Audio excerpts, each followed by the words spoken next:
కూడా తను ఫ్యామిలీ కన్నా మిమ్మల్ని మిన్నగా చూస్తూ ఇంటిలో కన్నా ఎక్కువ మంది గడుపుతున్నటువంటి ముగ్గురికి మరొకసారి మనం ధన్యవాదాలు తెలుపుతాం.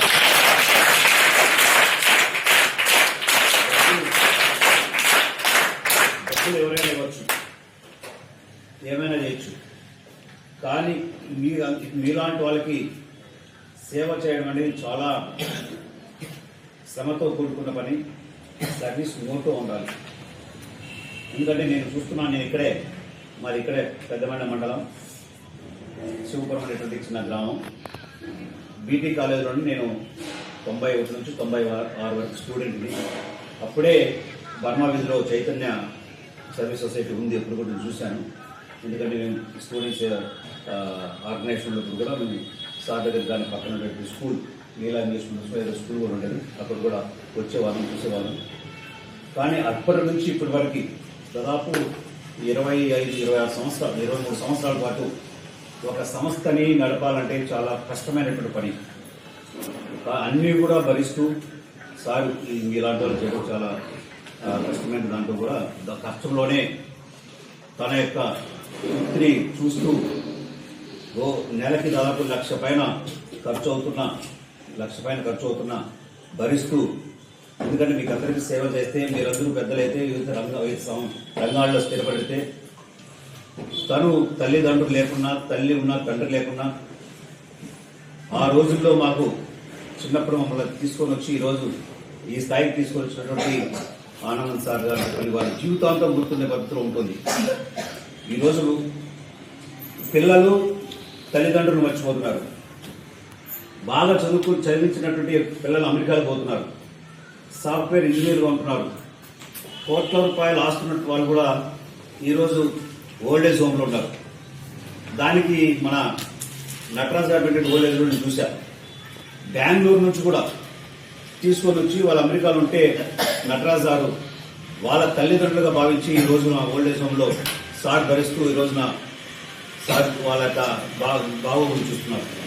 ఇటువంటి పరిస్థితుల్లో ఒక ఫ్యామిలీ ఉండేటువంటి పరిస్థితుల్లో ఒక ఫ్యామిలీని గడపాలంటే మామూలు పట్టణంలో గడపాలని 30,000 అవుతుంది. విజయవాడ లాంటి ప్రాంతంలో 50,000 అవుతుంది. అటువంటి ఇది 100 మందిని మీలాంటి వాళ్ళని, పిల్లలైనా పెద్దలైనా ఓల్డేజ్ అయినా వాళ్ళందరినీ కూడా మనం అన్నం పెట్టి, చదివించి, బట్టలు ఇచ్చి చేయాలంటే చాలా వేలు పడుతున్నట్టు పని. కాబట్టి అవన్నిటి కూడా భరించి కూడా సార్ చేయడం చాలా, ఇలా ముగ్గురుతో పాటు వాళ్ళ యొక్క సంస్థ వారు చేయడం చాలా శ్రమతో కూడా ధన్యవాదాలు తెలియజేస్తున్నాం. చిల్డ్రన్స్ ఈరోజు ముఖ్యంగా మన వాళ్ళు పాడినటువంటి 3 పాటల్లోనే ఉంది. ఎందుకంటే చదువు లేకపోతే ఫ్యూచర్లో ఏమీ చేయలేం. ఒక వ్యాపారం చేయాలన్నా, ఒక ఉద్యోగం చేయాలన్నా, ఇంకా ఏమి చేయాలన్నా చదివే ఇంపార్టెంట్. మీరు బాగా చదువుకోవాలి. మీకు ఎందుకంటే ఇక్కడ మీకు బయట ఉండేటువంటి వాళ్ళకి డిఫరెన్స్ ఏంటంటే, బయట ఉన్న పిల్లలు వాళ్ళ తల్లిదండ్రులు బాగా వాళ్ళకి అన్ని అసౌకర్యాలు కల్పించి చాలా మంది చదువుకునే పరిస్థితి లేదు.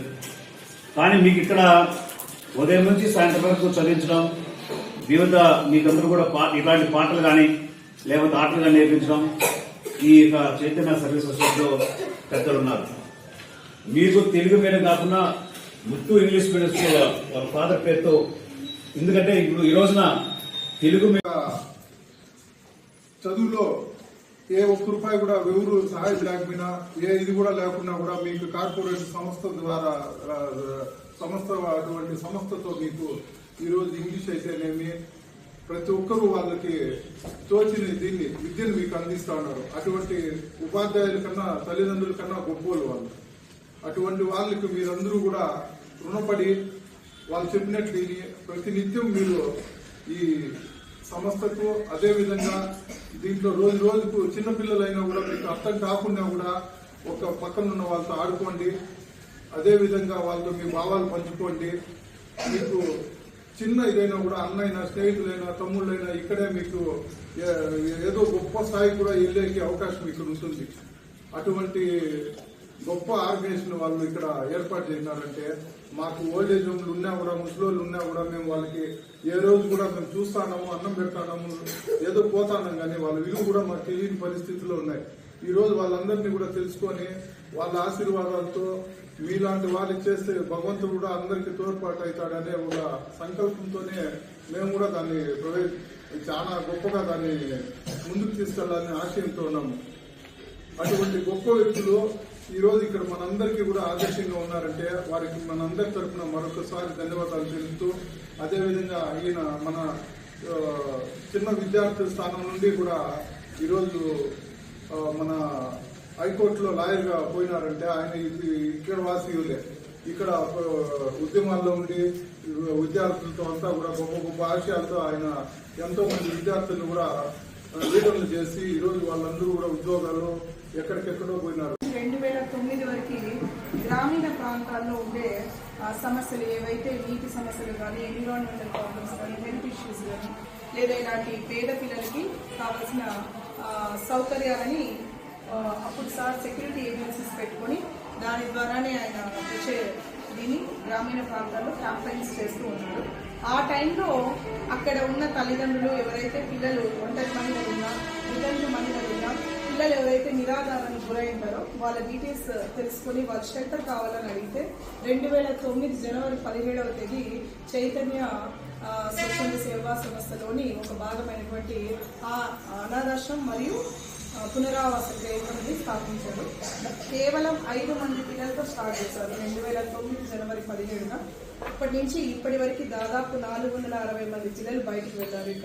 ఇక్కడ నుంచి ఫెసిలిటీస్ కానీ, బెనిఫిట్స్ కానీ,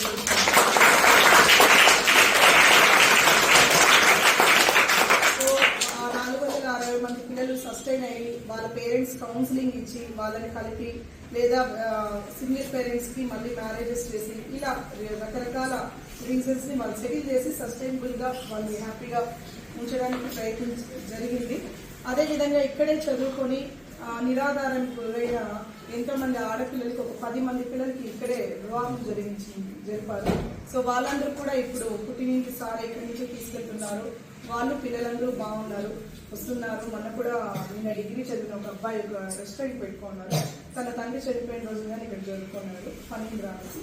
అలా ఒక 10 మంది పిల్లలు వెళ్ళి వాళ్ళ కాళ్ళ మీద నిలబడి ఉద్యోగాలు చేసుకునే వాళ్ళు చాలా మంది ఉన్నారు. 10 మంది వివాహమయ్యే ఆడపిల్లలు ఉన్నారు. తర్వాత ఇక్కడుండే పిల్లలే చాలా వరకు ఇప్పుడు ఇక్కడ సింగిల్ పేరెంట్స్ ఉన్నారు. 20 మంది కంప్లీట్ ఆర్ఫన్స్ ఉన్నారు. ఇక్కడ నుంచి సెకండ్ అమ్మాయి పోలీస్ కేసు ఉంది. అమ్మాయి తన వాళ్ళు ఎవరు రాలేదు. సో ట్రైబల్ ఏరియా వాళ్ళు ఉన్నారు, మైగ్రేటెడ్ ఏరియా వాళ్ళు ఉన్నారు. పేరెంట్స్ కి ఆధార్ కార్డు లేని పిల్లలు ఒక 20 మంది ఉన్నారు. ఇప్పటికీ వీళ్ళకి ఆధార్ ప్రాబ్లమ్ చాలా వరకు ఉంది. సో పేరెంట్స్ లేకపోవడం వల్ల వీళ్ళ దగ్గర ఐడెంటిటీ లేని పిల్లలు చాలా మంది ఉన్నారు. సో వాళ్ళందరికీ కూడా స్కూల్ ఒకటి స్టార్ట్ చేయాలని వాళ్ళ నాన్నగారి పేరు మీద ముట్టు ఇంగ్లీష్ మీడియం స్కూల్ అని స్టార్ట్ చేశారు 2016లో. మెయిన్ ఆ స్కూల్ ఏమంటే పిల్లల్ని అంతకుముందు గవర్నమెంట్ స్కూల్స్ పంపిస్తున్నారు సార్. కానీ అక్కడి నుంచి పిల్లలు అప్స్టాండ్ అవ్వడం, స్టడీస్ వలన, పేరెంటల్ హిస్టరీ వలన, వాళ్ళ పాస్ట్ హిస్టరీ వలన, దీనివల్ల వాళ్ళకి ఎక్కువగా స్ట్రెస్ అవ్వడం వల్ల అక్కడి అప్స్టాండ్ అయిపోతున్నారు. సో ఇక్కడే స్కూల్ రన్ చేయడం మెయిన్ ఏమంటే పిల్లలు ఎక్కడికి పోకుండా వాళ్ళ నాలెడ్జ్ తగ్గట్లు ఏం కావాలో అలాంటి ఎడ్యుకేషన్ మాత్రమే ఇవ్వగలుగుతున్నారు. సో అదేవిధంగా అప్పటి నుంచి కూడా సారు సెక్యూరిటీ ఏజెన్సీస్ లో ఉన్నప్పటి నుంచి కూడా చాలా మంది ఓల్డేజ్ వాళ్ళకి కానీ ఎంపవర్ చేశారు. సో ఆ విధంగా మన మీద డిపెండ్ అయ్యే ఓల్డేజ్ హోమ్ వాళ్ళు ఉన్నారు. సో 10 మంది ఇప్పుడు లైవ్ లో ఉన్నారు. దాదాపు 10 మందికి అంత్యక్రియలు కానీ జరిగాయి ఇక్కడే వాళ్ళ పిల్లలు ఎవరు లేకపోవడం వల్ల. పోలీస్ కేసెస్ లో వచ్చి ఇక్కడే ఉండిపోయిన వాళ్ళు ఉన్నారు, ఇప్పటికీ ఉన్నారు. వాళ్ళకు కూడా ఆనంద ఓల్డేజ్ హోమ్ ద్వారా మనం సర్వీసెస్ చేస్తున్నాం. సో ఒక లైవ్ లో మనకి 10 మంది ఉంటే మనకు కనపడకుండా 50 మంది వరకు చైతన్య సర్వీస్ సొసైటీ ద్వారా బెనిఫిట్స్ తీసుకుంటున్నారు. ఎక్కువగా